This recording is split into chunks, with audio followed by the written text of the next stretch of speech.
Good afternoon guys. तो अब start करते हैं आज हम इंडिकेटर्स, ठीक है ना। इंडिकेटर्स क्या होते हैं? जब हमें किसी भी कंपाउंड का सॉल्यूशन गिवन हो और कंसंट्रेशन पता ना हो,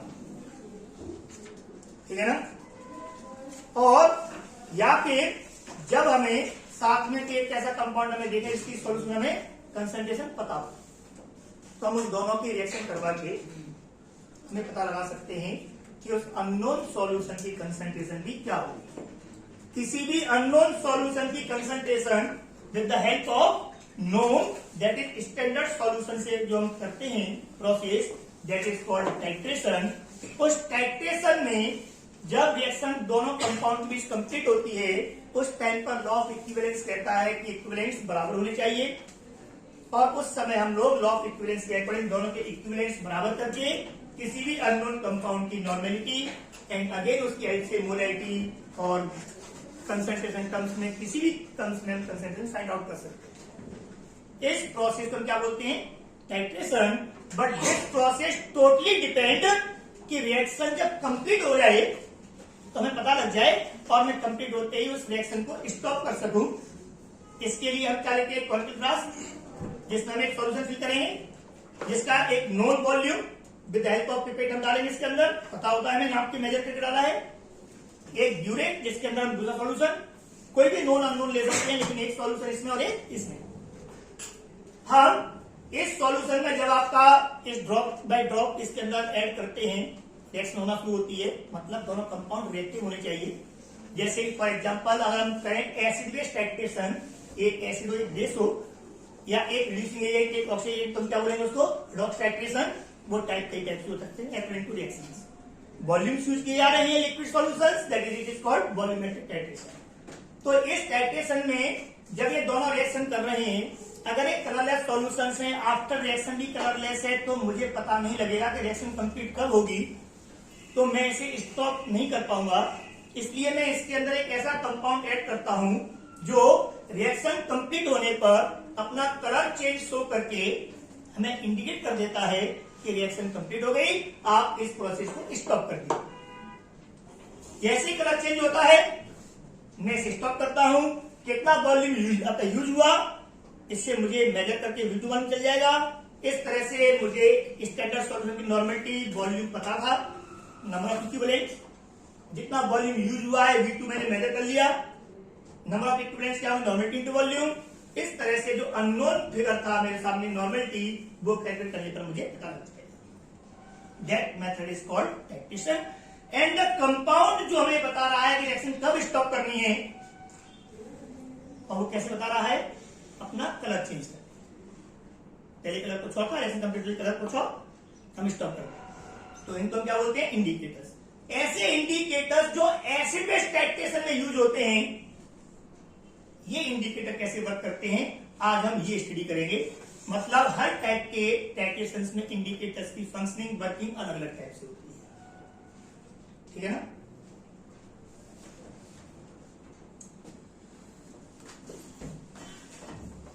तो इतना क्लियर हो गया?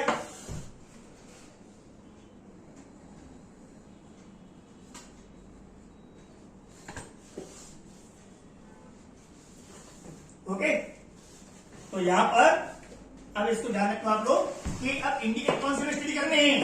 आज का टॉपिक क्या है अपना? ऐसे इंडिकेटर की फंक्शनिंग हम पढ़ने जा रहे हैं जो एसिड बेस टाइट्रेशंस में यूज होते हैं, ठीक है। तो अब ये यूज होते हैं, तो अभी इसमें क्या हुआ वो देखो आप ध्यान से। तो आप यहां पे लिख सकते हो डेफिनेशन के according, what are indicators? Substance that is chemicals which changes its color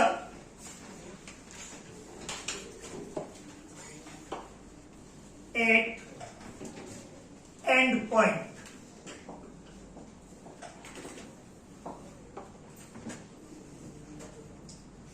क्या होते हैं इंडिकेटर्स? केमिकल्स, वो केमिकल्स होते हैं, वो सब्सटेंस होते हैं जो एंड पॉइंट पर अपना कलर चेंज करते हैं। दैट इज कलर चेंज करके रिएक्शन के कंप्लीट करने की होने की इंफॉर्मेशन देते हैं। मतलब हमें बोलते हैं कि अब आप अपने प्रोसेस का एंड कर सकते हो, अब अपने प्रोसेस को स्टॉप कर सकते हो। Is that clear? तो दिक्कत अब यहां पर दो छोटी छोटी बातें हम करेंगे।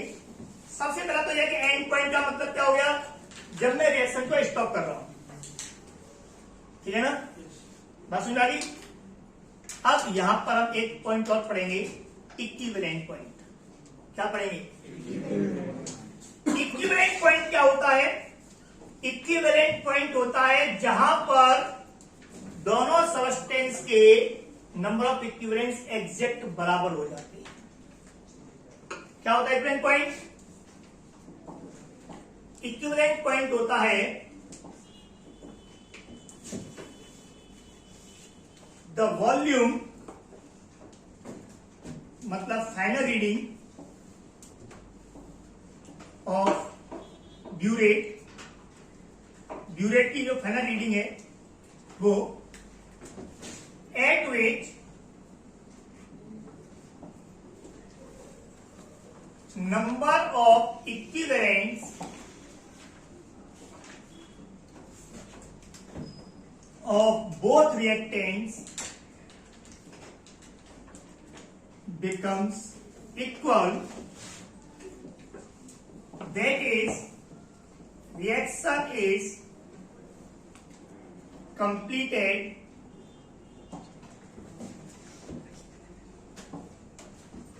जब रिएक्शन कंप्लीट हो गई है, जब दोनों इक्विवेलेंट बराबर हो गए हैं, उस समय कितना वॉल्यूम खर्च हुआ है, दैट इज कॉल्ड इक्विवेलेंट।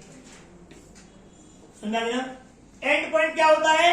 जब मैंने वो रीडिंग, जब मैंने अपना प्रोसेस टाइट्रेशन का स्टॉप किया है, एंड किया है। समझ में आ रहे? एंड पॉइंट क्या होता है? एंड पॉइंट वो रीडिंग है ब्यूरेट की। क्या होता है एंड पॉइंट बेटा? कौन सी रीडिंग है एंड पॉइंट? एंड पॉइंट क्या होता है? द वॉल्यूम, वॉल्यूम किसका? ब्यूरेट वाला, final reading of burette.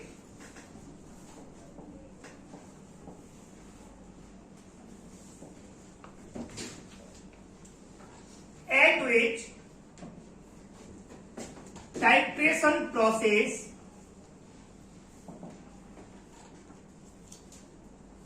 is being stopped।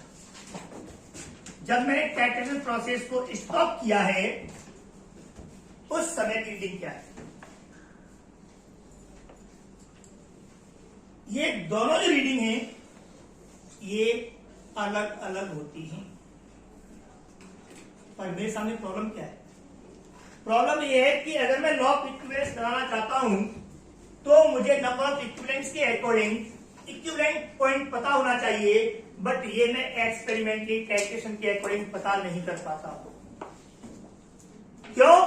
क्योंकि जिस समय एग्जैक्ट इक्विवेलेंट्स बराबर होते हैं उस टाइम पर टाइट्रेशन का कलर चेंज नहीं होता, मतलब मुझे रिएक्शन के कंप्लीट होने की इंफॉर्मेशन नहीं मिल पाती। जैसे ही एक ड्रॉप एक्स्ट्रा उसके अंदर जाता है,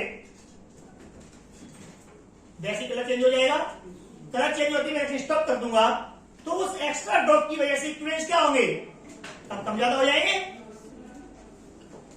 लेकिन एक ड्रॉप के अमाउंट को मैं एप्रोक्सीमेट करके नेगलेक्ट कर दूंगा, मतलब जब मैं न्यूमेरिकली करूंगा तो मैं एप्रोक्सीमेशन के तहत इक्विवेलेंट पॉइंट को एंड पॉइंट मान करके या एंड पॉइंट इक्विवेलेंट पॉइंट मान करके या वैल्यू पुट कर देता हूं। दैट इज, इस कैलकुलेशन जो मेरे आती है इस प्रोसेस में, उसमें एरर होता है, वो एग्जैक्ट नहीं। बात समझ आ गई ना? तो एरर होने की वजह क्या है? तो मैं रिएक्शन कब रुकूंगा? जब मुझे चेंज दिख जाएगा, और चेंज मुझे इक्विवेलेंट पॉइंट पर नहीं दिखता। वो कब दिखता है? वो हम इस इंडिकेटर काम कैसे करते हैं बेस के, इस प्रोसेस से उसको समझते हैं। Is it clear? तो आपको यहाँ क्या ध्यान रखना है? End points and equivalent points are different, but in calculations हम क्या करते हैं? इन कैलकुलेशंस एंड पॉइंट कोई हम क्या मान लेते हैं, एंड पॉइंट कोई हम इक्विवेलेंट पॉइंट मान लेते हैं, और फिर हम क्या लगा देते हैं, लॉ ऑफ इक्विवेलेंस, इक्विवेलेंस बराबर होंगे। Is that clear guys? But it is approximation लिख देना, मतलब कि ये जो भी हम टाइट्रेशन के थ्रू कैलकुलेशंस करते हैं, कंसंट्रेशन फाइंड आउट करते हैं अननोन सॉल्यूशन की, वो कंसंट्रेशन एग्जैक्ट नहीं होती, उसमें एरर। ठीक है क्लियर? बात समझ आ गई? अब कलर चेंज कब होगा, कैसे होता है, इंडिकेटर कैसे काम करते हैं, हम उस प्रोसेस को देखते हैं। नोट कर लिया? रेस कर रहा हूं मैं इसे, इसके आगे बढ़ते हैं।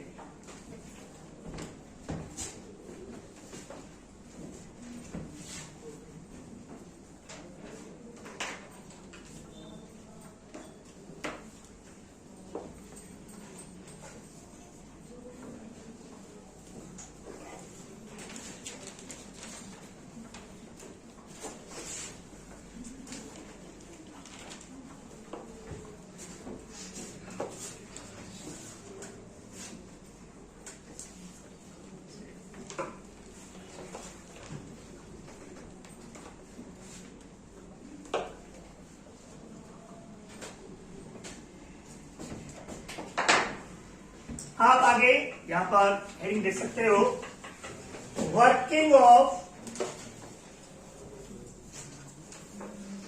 Acid base indicators.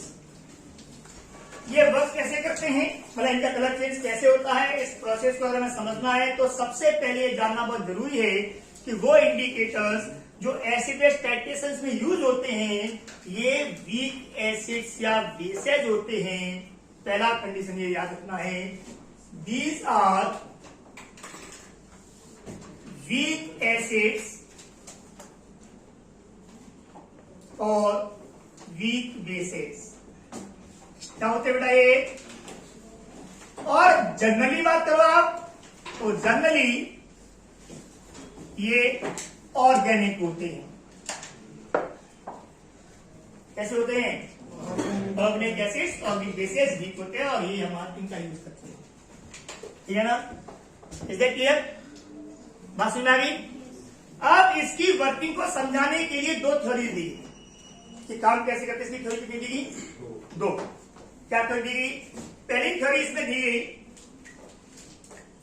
Number 1 ionisation theory.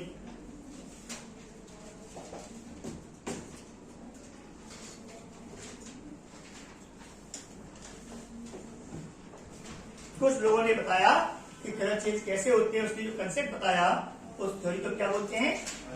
Ionisation theory. और दूसरी थ्योरी इसमें दी गई, that is called benzenoid quinonoid theory. कुछ लोगों ने इस तरह समझाया, कुछ ने इस तरह समझाया, दोनों को आप समझें।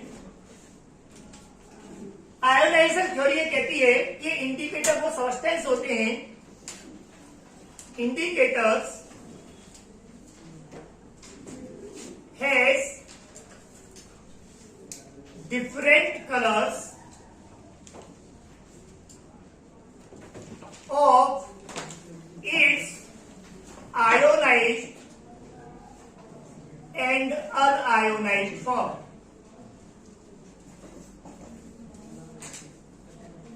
बस ये थ्योरी ये कहती है कि इंडिकेटर वो सब्सटेंस होते हैं जिनका अनआयोनाइज्ड अनडिसोसिएटेड फॉर्म का कलर कुछ और होता है, तो इनके आयन का कलर कुछ और होता है।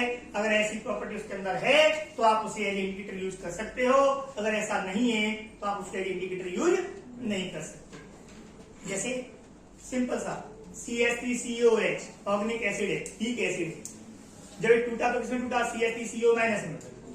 अब CH3COH क्या है? कलरलेस। तो CH3CO नेगेटिव क्या है?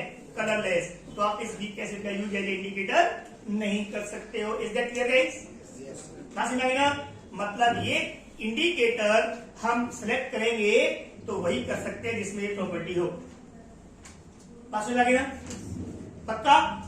अब जैसे हम यहाँ पे एक एग्जाम्पल लें, और वो एग्जाम्पल हम यहाँ पे लेके चल रहे हैं, फिनोल्फथालीन आपको याद होगा मेरे बेटाओ, फिनोल्फ्थालीन हमने बनाया था ऑर्गेनिक केमिस्ट्री में थेलीन रिएक्शन में। फिनोल्फ्थालीन जो है ये एक्चुअल में एक वीक एसिड होता है। क्या होता है बेटा? इसलिए इसका स्ट्रक्चर थोड़ा कॉम्प्लिकेट होता है, बड़ा स्ट्रक्चर है, हमने बनाया हुआ है, हमने पढ़ा हुआ है, फिर भी हम यहाँ पे एक शॉर्ट फॉर्म में इसको हम कैसे रिप्रेजेंट करते हैं, इसको हम रिप्रेजेंट करते हैं H, इसकी एचडी स्ट्रक्चर को बनाने के लिए, और पूरे फिनोल्फ्थालीन के बचे रिमेनिंग पूरे पार्ट को हम बोल देते हैं पीएच। अरे ध्यान रखना है यहाँ पर ये P बड़ा H छोटा, समझ आ गया? स्मॉल p और h बड़ा तो pH वैल्यू हो जाएगी, ठीक है ना? ये फिनोल्फ्थालीन है, इसका कलर यहाँ पर कुछ और होगा, अनाइनेट फॉर्म है। जब इसको हम लोग डाल दें ऐसे किसी मीडियम में जो बेसिक हो, मतलब इसमें OH कंसेंट्रेशन ज्यादा हो, तो ये एसिड सेक्शन होगी उसके अंदर, और ये H2 बना दे इसके साथ में, और क्या बन जाएगा? pH minus plus H2O। अब इसका कलर कुछ और है और इसका कलर कुछ और है, तो इसका मतलब क्या हुआ? जैसे आप इस सॉल्यूशन में एसिड बनाना शुरू करोगे, एक लिमिट हो जाएगी जहां पर ये H से जुड़ना शुरू हो जाएगा, इसमें कन्वर्ट हो जाएगा। दैट इज एक पर्टिकुलर पीएच पर ये इससे उसमें या उससे इसमें कन्वर्ट होगा, और ऐसा होने पर क्या हो जाएगा? उसका colour change. Is that clear? बात सुना ना? अब जैसे हम बात करें फिनोल्फ्थालीन की, तो कलरलेस स्टेट में, तो सॉरी अनहाइड्रेटेड स्टेट में ये कलरलेस होता है। अच्छा, एक इंडिकेटर का कौन सा कलर होगा, किस मीडियम में कैसा कलर होगा, ये याद करने वाली बात है, डेटा है, वो आपको एक फॉर्म ऑफ टेबल दे दिया गया है, वो आप उसे याद रखो, ठीक है ना? तो ये क्या होता है? कलरलेस। किसमें? जब अनआयनाइज होता है तब। और इसकी आयनिक फॉर्म क्या होती है? रेड।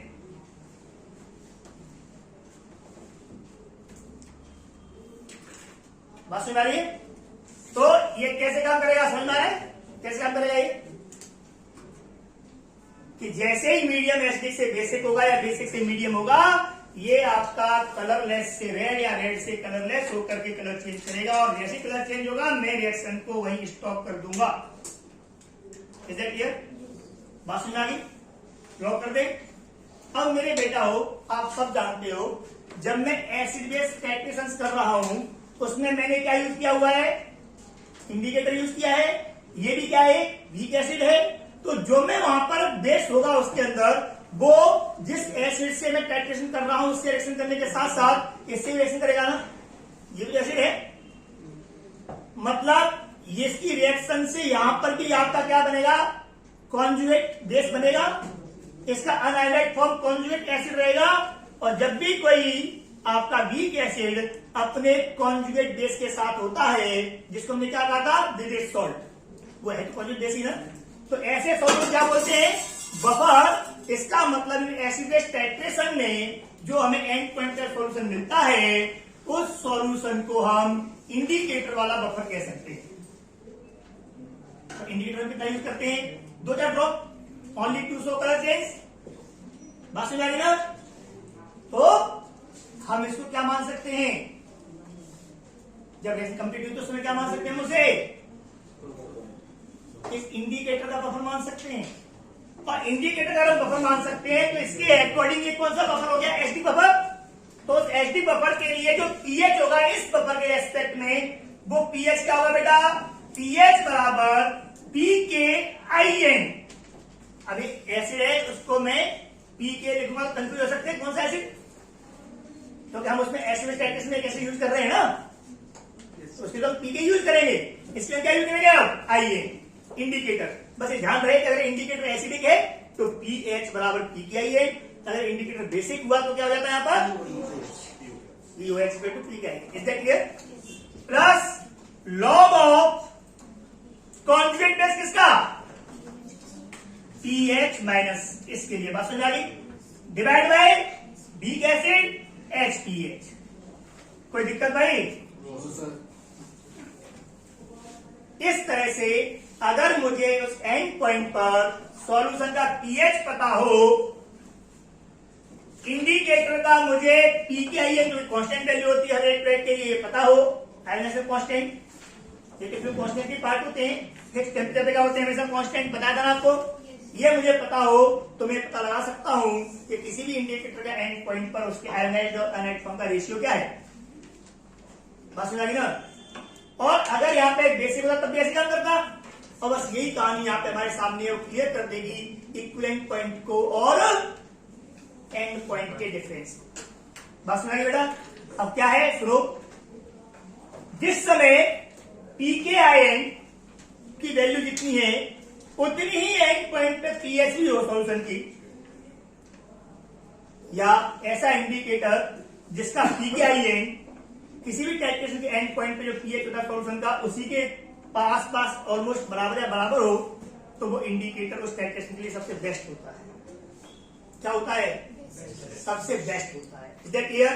पर हमें उस समय कलर चेंज नजर नहीं आता। कलर चेंज नजर कब आता है हमें, मतलब एंड पॉइंट हमें कब नजर आता है, वो देखो आप लोग। कलर चेंज एपियर्स, केवल दो ही कंडीशन है, appears when concentration of both parts of indicator that is ionised और अनआयोनाइज्ड में हम यहाँ पे ले रहे हैं, में लिख दिया है। अगर कोई और होता तो आप उसी तरीके से लेते हैं। This ratio is either equal to 10 और 0.1। जब एक फॉर्म की इंडिकेटर की कंसंट्रेशन दूसरे फॉर्म से 10 टाइम्स ज्यादा हो जाती है तब हमें वो दूसरा कलर नजर आता है। अगर दोनों कंसंट्रेशन बराबर है या डिफरेंस का रेशियो 1:2 या 1:3 का है तो उस समय वो कलर आपका दूसरा हमें नजर नहीं आता। एक कलर मान लो जैसे पहले कलरलेस है, क्या है? कलरलेस। अब ये मुझे आपका रेड लेयर कब आएगा? जब एक कंसंट्रेशन बढ़ते बढ़ते बढ़ते बढ़ते कितनी हो जाएगी, इसके मुकाबले इसकी 10 टाइम्स होगी, उससे ज्यादा होने पर तो डीप हो जाएगा और डार्क हो जाएगा, पर उससे पहले तो मेरी नहीं है। और इतना कब आएगा? जब मैंने एसिड में कर रहा हूं कैलकुलेशन किसकी, बेस की। अब एक एग्जांपल लो, मैंने ड्यूरेट पेपर लिया था। अगर सपोज कीजिए मैं यहां पर इस आपका ड्यूरेट के अंदर मैंने आप क्या लिया हुआ है HCl, और इसमें मैं ऐड कर रहा हूं NaOH, और यहां मैं डाला हुआ है फिनोल्फथलीन इंडिकेटर। ओके बेटा, कोई प्रॉब्लम? जब मैं इसको डालूंगा तो जैसे एंड पॉइंट आएगा उस एंड पॉइंट पे क्या हो गया, न्यूट्रल। क्या हो गया? न्यूट्रल हो गया।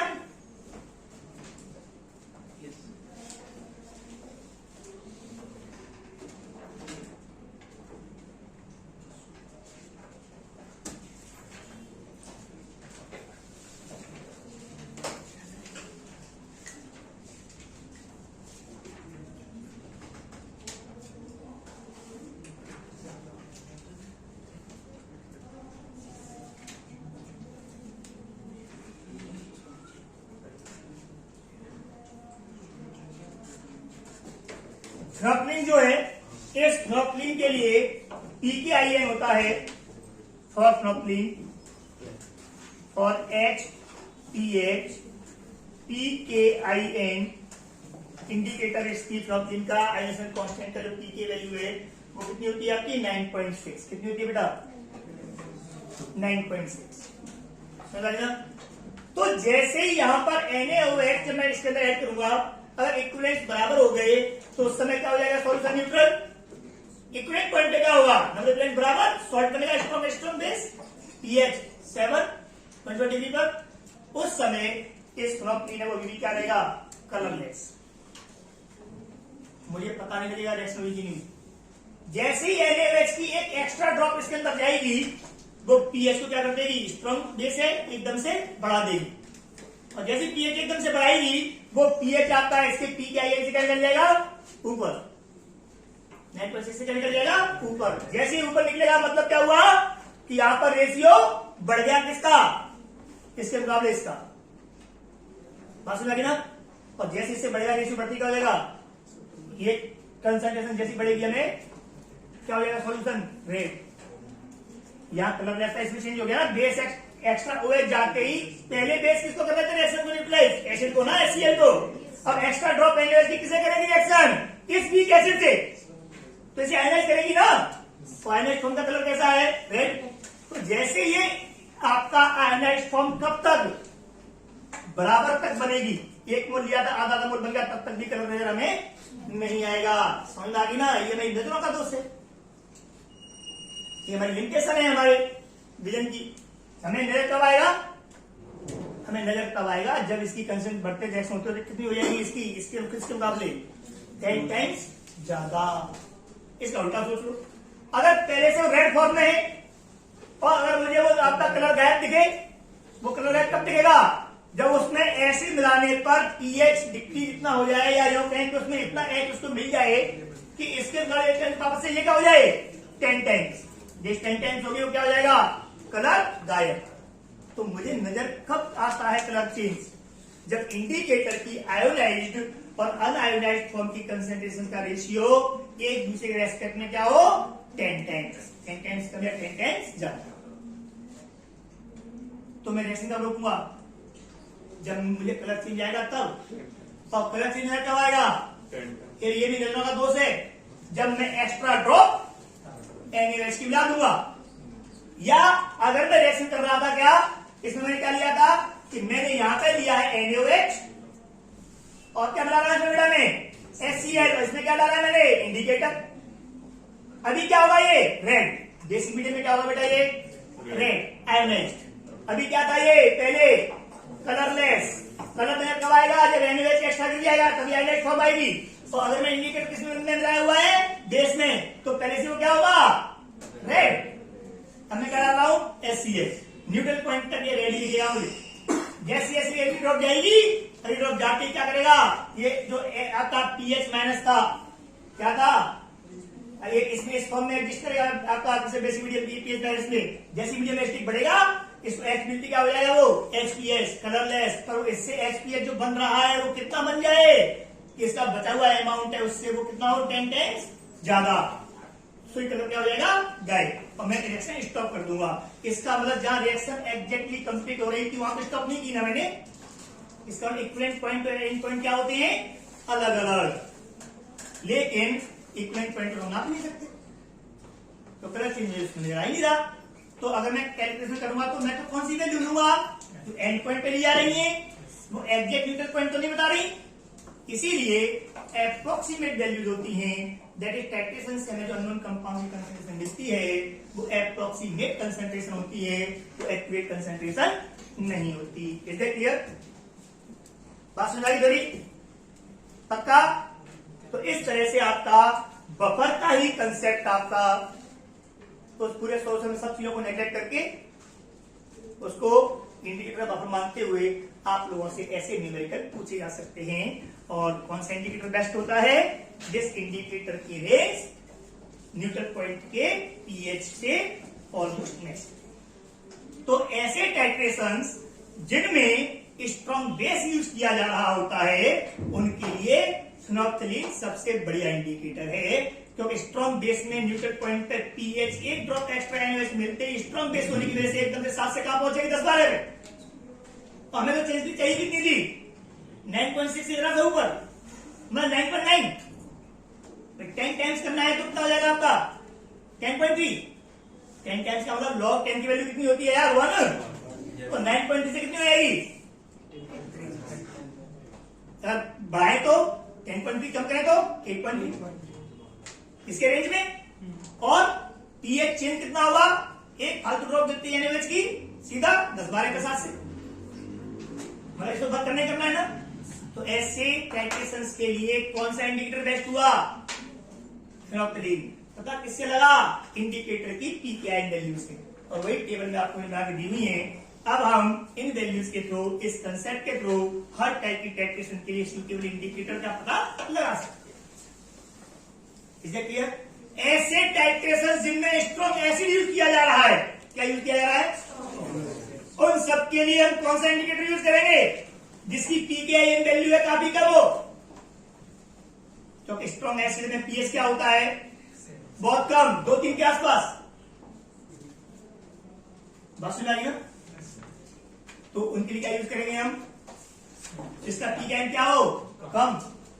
बेस्ट कौन सा उनमें, टेबल मैंने आपको दिया हुआ आप देख सकते हो, मिथाइल ऑरेंज।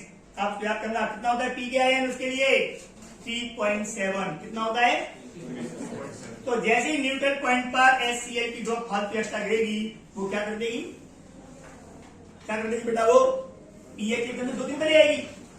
और हमें तो पी क्या है 3.7 के अकॉर्डिंग 10 टाइम्स का चेंज भी देखें कितना चाहिए, 3.7 में +-1 कर दो कितना हो गया 2.7 से 4.7। इसको हम क्या बोलते हैं, these are called pH range. क्या बोलते हैं इनको हम, ठीक है ना। और ये pH रेंज तो मैक्सिमम है।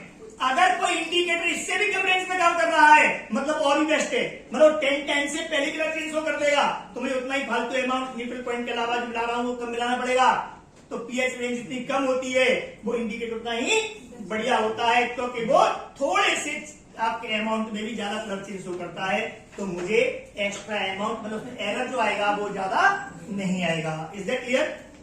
तो हम किसके अकॉर्डिंग सिलेक्ट करते हैं इंडिकेटर, इंडिकेटर टाइट्रेशन किस टाइप का एसिड और बेस है उसके अकॉर्डिंग और उसकी pH रेंज के अकॉर्डिंग पता करते हैं। pH रेंज क्या होती है सुटेबल वर्क करने के लिए, बफर की उसकी इंडिकेटर की pKIN +-1 ये मैक्सिमम बात समझ आ गई ना। पर जितनी pH रेंज आपकी कम होगी इससे उतना क्या होगा वो बेटर। पिक्चर क्लियर हो रही है। क्या बोलते हैं इसको, हम कौन सी थ्योरी बोलते हैं, आयोनाइजेशन थ्योरी, जो हम आयनिक इक्विलिब्रियम में इसलिए पढ़ रहे हैं। तो हम इसमें क्या लिख सकते हैं, इसके आगे हम इसमें नोट डाउन कर सकते हैं pH रेंज ऑफ इंडिकेटर क्या होती है बेटा, pKIN +-1 जनरल। बट हम इसमें क्या कह सकते हैं, as the pH range decreases, quality of indicator increases.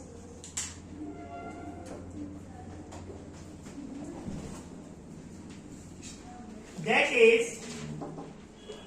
we will get more appropriate concentration of unknown solution. That is, we will get better results. बस आएगा क्योंकि उतना ही मुझे फालतू अमाउंट एक्सप्लेन पॉइंट से कम मिलाना पड़ेगा और फालतू अमाउंट है वो तो मुझे ऐड करना है कैलकुलेशन में। तो जितना कम मिलाऊंगा फालतू अमाउंट उतना एरर कम आएगा, जितना कलर चेंज भी ज्यादा मिलाना पड़ेगा उतना एरर उसमें एक्स्ट्रा आएगा। बस आएगा तो उतनी बेटर रिजल्ट देता है। कोई दिक्कत, तो आपको यहाँ पे क्या करना है, आपको यहाँ पर याद करना है pKIN इंडिकेटर के आयोनाइजेशन कांस्टेंट्स। ये फैक्चुअल है, फैक्ट है, टेबल आपको दी हुई है, उसमें से आप इसको नोट डाउन करके इसे अच्छे से याद करो। pH रेंज हम हाइपोथेटिकली कंसेप्ट भी कर रहे हैं 10 टाइम्स कम ज्यादा के अकॉर्डिंग +-1, बट हर इंडिकेटर की रेंज होती है वो अलग अलग होती है, वो भी टेबल में आपको दी हुई है जिसे आप याद करोगे। और इस रेंज के अकॉर्डिंग हम लोग किसी भी टाइट्रेशन के लिए सूटेबल इंडिकेटर सेलेक्ट कर सकते हैं। कैसे, एक एग्जांपल दूंगा अभी, वो आप और देखो। और उससे पहले क्या बच गया हमारे सामने, दूसरी थ्योरी क्या है, कुनर्ड थ्योरी। इस कुनर्ड थ्योरी को थोड़ा सा 2 मिनट की और देखिए आप लोग। आयोनाइजेशन थ्योरी के अकॉर्डिंग इसका कहीं रोल नहीं है, आयोनाइजेशन जो हम इक्विलिब्रियम पढ़ रहे हैं उसका इसमें कहीं रोल नहीं है, सिर्फ कलर चेंज के लिए कंसेप्ट दिया लोगों ने, वो आप लोग यहाँ पर समझते। और वो लोग किसके एग्जाम से लेंगे, फ्लोपलिन के एग्जाम्पल्स लेके चलेंगे। ओके, बाकी थ्योरी कंप्लीटली जो आपको रिटन में दी हुई है उससे आप पढ़ें, इसके हेल्प से सारा क्लियर हो जाएगा। अगर मैं मिथाइल ऑरेंज लेता तो उसके आयोनाइजेशन को तो ऐसे शो कर सकते हैं, ठीक है ना।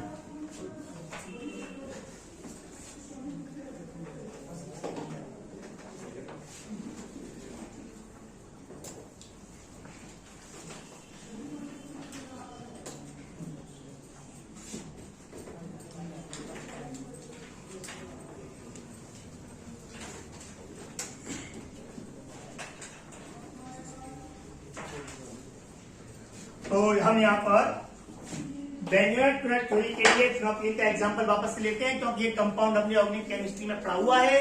हेलिन रिएक्शन में फिनोप्सिलिन जो होती है उसका फॉर्मूला होता है, आप सबने पढ़ा हुआ है, मैं एक बार फिर से यहाँ पे लिख देता हूं।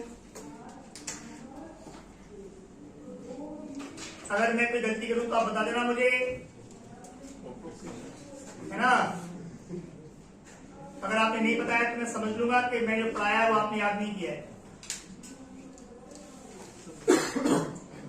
It is the structure of फिनोल्फथैलीन।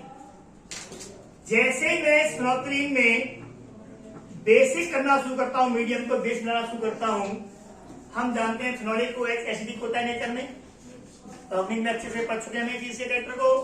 ये इसके इस H को in form of H plus यहां से खींचेगा तो यहाँ पे क्या आएगा, चार्ज माइनस आएगा ना बेटा। वो जैसे ही माइनस चार्ज आएगा वो माइनस चार्ज आपका रेजोनेंस में है कंजुगेशन में, तो मैं यहां से डायरेक्ट इलेक्ट्रॉन का मूवमेंट दिखा सकता हूं, क्योंकि यहां से क्या होगा, एक्सट्रैक्ट बाई OH माइनस। ये इलेक्ट्रॉन यहां मूव करेंगे तो इलेक्ट्रॉन कहां जाएंगे बेटा, यहां आएंगे। कॉन्जुगेट सिस्टम है, जब ये आएगा तो इलेक्ट्रॉन कहां आएंगे, यहां आएंगे। जब यहां आएंगे तो इस बॉन्ड के इलेक्ट्रॉन जो है पोलर बॉन्ड है, किस तरफ शिफ्ट होंगे, इलेक्ट्रॉनिक की तरफ। ये इलेक्ट्रॉन आपके ऑक्सीजन पर शिफ्ट हो जाएंगे। इस तरह से जो स्ट्रक्चर बनेगा इसका, वो स्ट्रक्चर आपको साफ दिख रहा है, COO नेगेटिव बोल दू यहां पर ये जो पार्ट है that will be changed into in this structure, am I right? इस पे तो कोई फर्क पड़ा ही नहीं, मैंने एक बार कह रखा है। आज बात समझ में, इस स्ट्रक्चर में आप ध्यान दो तो इसमें सारे स्ट्रक्चर्स में ये जो एक स्ट्रक्चर जो था, जो बेंजीन लाइट था, कैसा था, बेंजीन लाइट स्ट्रक्चर, वो ये कब तक रहेगा ऐसे, जब तक मीडियम कैसा है, एसिडिक। क्यों, क्योंकि एसिडिक मीडियम में H नहीं निकलेगा due to common ion effect. Reaction क्या रहेगी, बैकवर्ड, मतलब अनआयोनाइज्ड। और जैसे ही मीडियम बेसिक होगा, बेस का OH है तो तीसरी वजह से किसमें कन्वर्ट हो जाएगा, इसमें। और इसका ये जो फॉर्म है वो स्ट्रक्चर ऑफ नेगेटिव। ये कैसा स्ट्रक्चर होता है, it is quinone like structure. ये कैसा स्ट्रक्चर है, क्विनोन लाइक स्ट्रक्चर। तो इसको हम क्या बोलेंगे, क्विनोइड स्ट्रक्चर। क्या बोलेंगे, क्विनोइड स्ट्रक्चर, क्विनोइड लाइक स्ट्रक्चर है। इसका कलर कुछ और होता है, पर ये कौन से मीडियम होगा, बेसिक मीडियम। ये फॉर्म होती है फिनोल्फथैलीन की, याद करने वाली बात है, कलरलेस। किसका इंटीरियर कलर कैसा होता है ये तो हमें याद रखना होता है, फैक्ट्स हैं जो आप टेबल से याद करोगे। और ये क्या होता है, रेड। क्लियर। और ऐसे ही अगर मैं यहाँ पर ये इस फॉर्म में रेड है और इस फॉर्म में ये एसिड मीडियम में बेसिक में रहेगा। अगर आपने मीडियम में क्या डालना शुरू कर दिया, एसिड, एक लिमिट के बाद रिएक्शन को न्यूट्रलाइज कर देगा वो, फिर एक्स्ट्रा एसिड हो जाएगा, वो मीडियम क्या कर देगा, एसिडिक। और एसिडिक करते ही ये आपका एसिड का क्या होगा बेटा, एसिड से H प्लस जब आएगा या अटैक करेगा तो इसके इलेक्ट्रॉन क्या होंगे, यहां से एंटेंस मूवमेंट करेंगे तो ये इलेक्ट्रॉन वापस घूमेंगे, वापस घूमेंगे तो प्लस आ जाएगा, ये इलेक्ट्रॉन वापस इसको दे देगा और वापस से किसमें कन्वर्ट हो जाएगा, बेंजोनाइड में, मतलब कलरलेस। पर इस चीज का यूज हम अपने आयनिक इक्विलिब्रियम में आयंस की concentration, equilibrium constant, sinus constant के साथ में इसको रिलेट नहीं कर सकते। इसलिए इस थ्योरी में सिर्फ इतना पढ़ा जाता है कि कुछ लोगों ने वर्किंग को बताया कि अलग अलग मीडियम में अलग अलग स्ट्रक्चर्स मिलते हैं, कुछ में बेंजीन लाइक, कुछ में बेंजीनोइड लाइक, जिनके कलर्स अलग होते हैं। अगर ऐसा कोई कंपाउंड है जिसका दोनों फॉर्म में कलर सेम है, उसको मैं इंडिकेटर यूज नहीं कर सकते। फॉर एग्जाम्पल फिनॉल, एक तरह से ये कौन है, ये कीटो और इनॉल फॉर्म से, कौन सी फॉर्म है ये, इज इट क्लियर, लॉक कर दे। इस तरह से इंडिकेटर वर्क कैसे करते समझ में आ गया। आयोनाइजेशन थ्योरी के हेल्प से हम क्या पता कर सकते हैं, उसका कंसंट्रेशन भी फाइंड आउट कर सकते हैं by applying concept of ionic equilibrium. कोई प्रॉब्लम नहीं आता पक्का। तो बस लास्ट एक इसमें 5 मिनट का टॉपिक और है, selection of suitable indicator according to acid base titration. ठीक है ना, मतलब इस टाइप का एसिड लिया, इस टाइप का बेस लिया है, उसके अकॉर्डिंग हम इसको क्या करते हैं, सेलेक्ट। पर वो किससे करेंगे सिलेक्ट, फिर एक बार it totally depend at concept as well as fact. और फैक्ट्स क्या है, वो आपके PAIN, that is ionization values, इसकी इंडिकेटर्स की और इनकी pH रेंज याद करेंगे विद देयर नेम्स। ठीक है बताओ, हटा दो इसे। लास्ट देखो, मैं यहाँ पर कर्व बना रहा हूं, आप उसको देखो और इसके बाद इंडिकेट टॉपिक भी आपका फिनिश। नेक्स्ट क्लास में हम डिस्कस करेंगे लास्ट टॉपिक इस आयनिक इक्विलिब्रियम चैप्टर का, सॉल्युबिलिटी प्रोडक्ट। तो अब जाके आप लोग मॉड्यूल के सारे क्वेश्चंस आप ट्राई करोगे। ये वैल्यूज आपके इंडिकेटर्स वाले जो है वो आप आज जरूर याद कर लोगे, उसके बाद क्वेश्चंस ट्राई करोगे।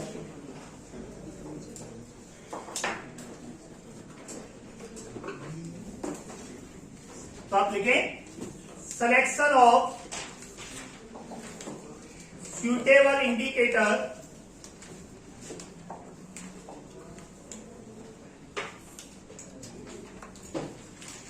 for acid base titration।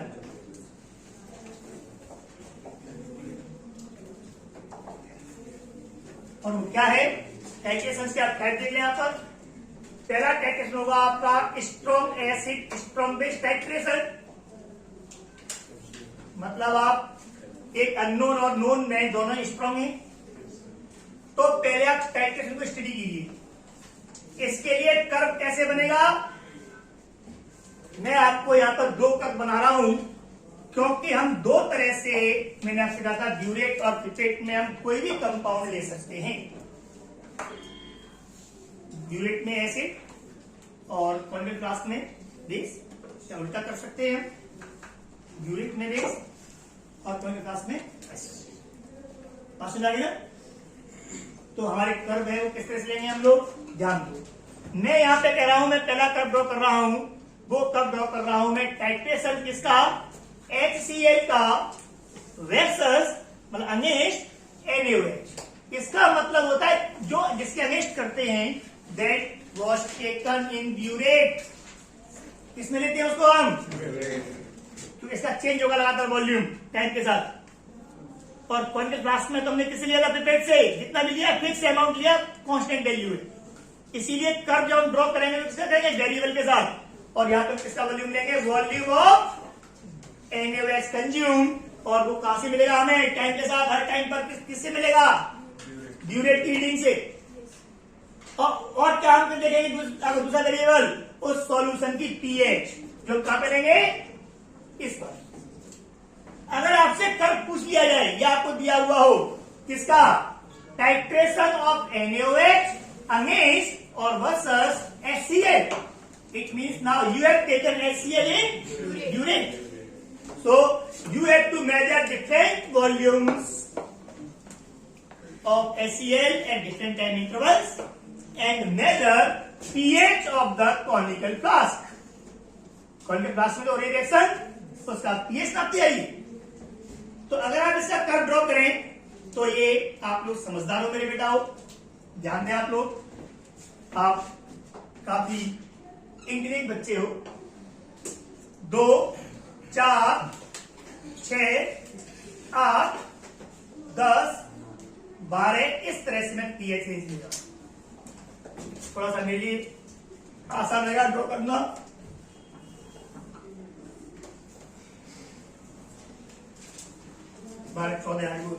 ठीक है ना। अब अगर आपको किसके नापनी pH, कॉनिकल फ्लास्क के अंदर, आपने कॉनिकल फ्लास्क में क्या लिया हुआ है स्टार्टिंग में, HCl लिया है भाई, फिक्स अमाउंट, उसका भी नापा, तो pH कहां मिलेगी आपको, 1-2 के आसपास, बहुत कम स्ट्रॉन्ग एसिड है, गलत तो नहीं कह रहा हूं। और अगर आपने लिया हुआ है कॉनिकल फ्लास्क में क्या, NaOH, तो शुरू में स्टार्टिंग टाइम पे pH कितनी होगी, 12-13-14 के आसपास, ज्यादा होगी। अगर आप लोग क्या मिला रहे हो, NaOH, तो NaOH मिलाओ तो क्या होगा, न्यूट्रल करेगा HCl को, तो सॉल्यूशन का pH चेंज होगा, क्या होगा, बढ़ेगा, लेकिन आपको ये ध्यान अच्छा लगेगा कि स्ट्रॉन्ग एसिड का मतलब ही क्या होता है। अगर एक भी ड्रॉप स्ट्रॉन्ग एसिड की बची है तब तक भी pH है वो आपका लोग 2 से ढाई हो पाएगी बस, मतलब बहुत कम चीज। स्ट्रॉन्ग एसिड है भाई, स्ट्रॉन्ग का मतलब स्ट्रॉन्ग सॉल्यूशन है एसिडिक, समझ आ गया। तो क्या होगा उस केस में, pH आपका है वो आपका वॉल्यूम बढ़ेगा पर ज्यादा चेंज नहीं होगा।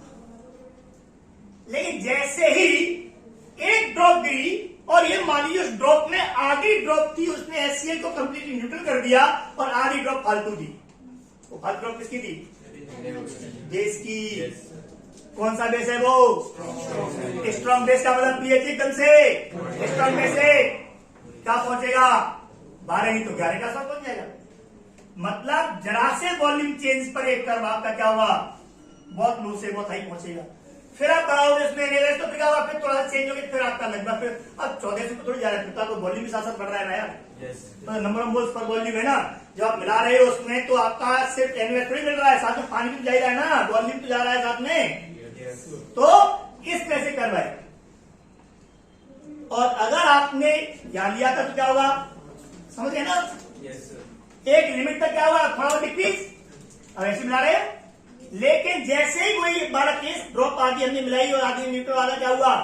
क्या बना एकदम से मीडियम स्ट्रॉन्ग दे अब एसिड ऐसे लगभग कोई 2 या 3 हो जाएगी और क्या? पर थोड़े से चेंज में ड्रॉप क्या हुआ? 7। फिर उसके बाद में क्या हुआ? थोड़ा सा और कम हो गया वैसे। Any problem? सच ये कि एंड पॉइंट तो इस स्ट्रॉन्ग एसिड स्ट्रॉन्ग बेस पे क्या होगा? इक्विवेलेंट पॉइंट 7 पर। अरे गलत तो नहीं कहा भाई? क्या होगा यहाँ पर? ये पॉइंट क्या होगा? इक्विवेलेंट पॉइंट पर मुझे ये नजर नहीं आएगा। ये क्या होगा यहाँ पर? मतलब वो वॉल्यूम है HCl का, it is called equivalent point. क्या होता है? Volume. It is called equivalent point. Point तो वॉल्यूम होता है वो, ठीक है ना? इक्विवेलेंट पॉइंट तो यहां लगाएगा जिसके करेस्पॉन्डिंग वॉल्यूम को क्या बोलेंगे? आपका इक्विवेलेंट पॉइंट। बात समझ आ गई ना? तो क्या है? न्यूट्रल पॉइंट 100% इक्विवेलेंट बराबर तभी होंगे। लेकिन अब हम क्या बना रहे हैं? HCl। तो HCl मिलाने पर मुझे बता रहा है, मतलब मैं बहुत कंट्रोल करूंगा टेक्टेशन को, तो मैं आधी ड्रॉप फालतू के बजाय 1/4 को उसको कम से कम 4 बार एक्सपेंड करके, तो मुझे हो सकता है कि एंड पॉइंट कलर थोड़ा सा वॉल्यूम एक्स्ट्रा जाते ही कलर चेंज मुझे मिल जाएगा। मतलब मुझे एंड पॉइंट किस तरह मिलेगा? समझ में आई ना? इक्विवेलेंट पॉइंट से थोड़ा आगे थोड़ा सा फालतू अमाउंट मिलाना पड़ेगा तभी कलर चेंज नहीं आएगा। तो now it is called and point. Picture clear हो गई? यस।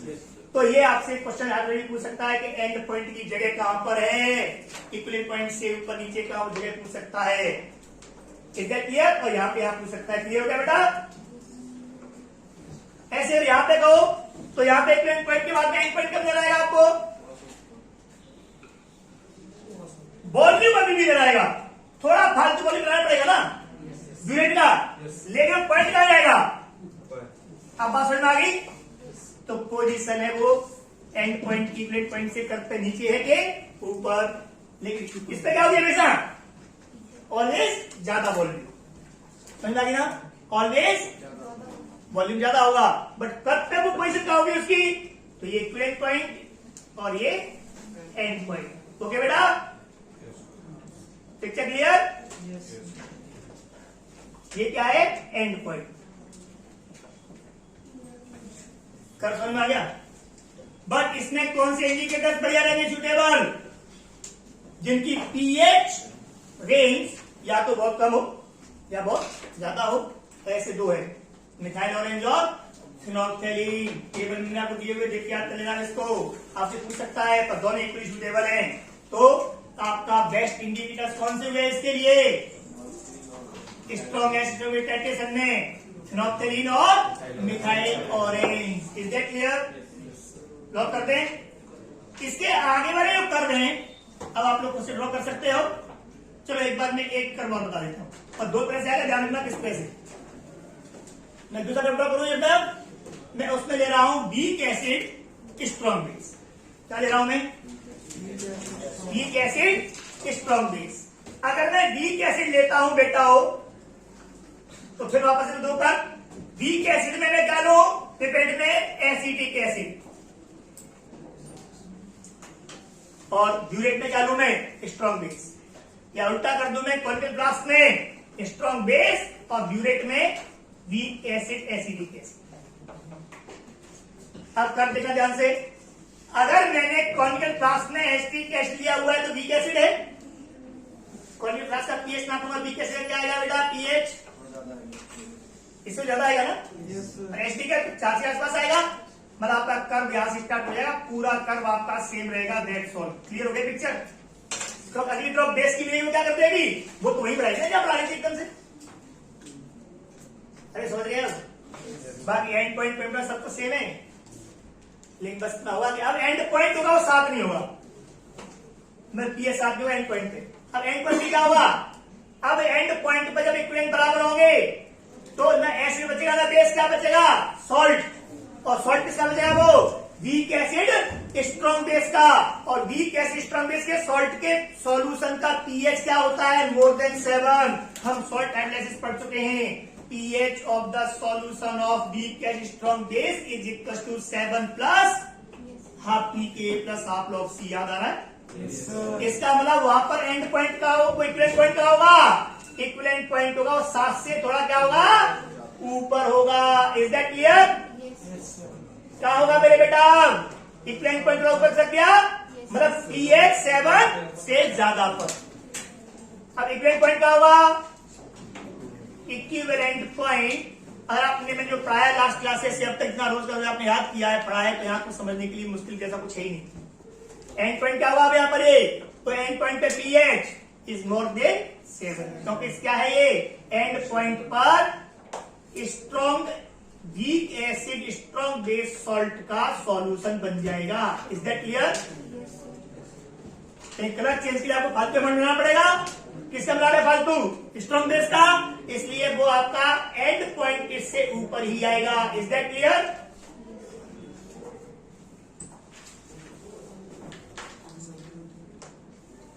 तो ये क्या है, इक्विवेलेंट पॉइंट।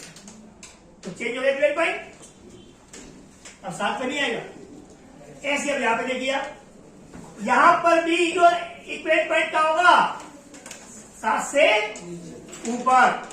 अरे इक्विवेलेंट पॉइंट यार, तो इक्विवेलेंट पॉइंट तो रिएक्शन वही बनेगी, इससे क्या, सॉल्ट वीक स्ट्रॉन्ग बेस का इक्विवेलेंट होने पर, और सॉल्ट का क्या होता है, पीएच 7 से ज्यादा होता है ना, 7 plus half pK plus half log सी ऐड कर रहे हैं, तो यहाँ ये क्या है, इक्विवेलेंट पॉइंट। लेकिन इक्विवेलेंट पॉइंट पे इसका पीएच क्या होगा, मोर देन 7 कंसेप्ट कोई है, लेकिन जैसे आप कलर चेंज चाहिए तो क्या करना पड़ेगा आपको, ये मिलाना पड़ेगा,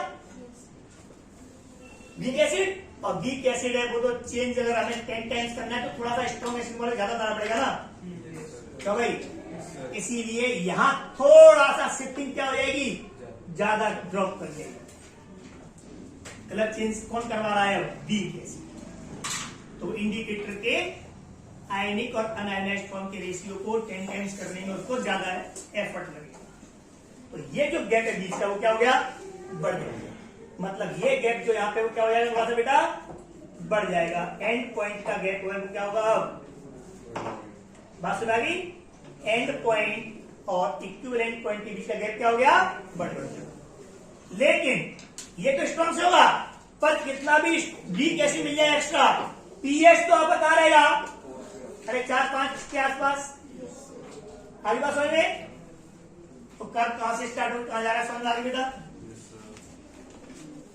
अब मैं कर्व से यहीं पे 2 मिनट लगाता हूं और उसका मैं आज का लेक्चर हम खत्म करते हैं। बाकी स्टडी आप लोगों को थ्योरी में जितनी भी दी हुई है मॉड्यूल से, अब आप उसे रीड करोगे, पढ़ोगे, सब आपको याद हो जाना है।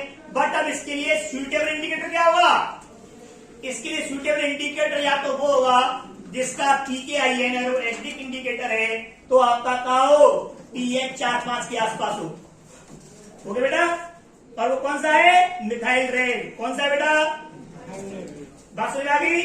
भैया हम इसके लिए क्या यूज करेंगे, स्ट्रॉन्ग बेस है ना, तो फिनोल्फथलीन क्या यूज करेंगे, स्ट्रॉन्ग बेस। तो फिनोल्फथलीन तो क्या है, ज्यादा ने पीका है, 9.6 है ना, बात समझ आ गई।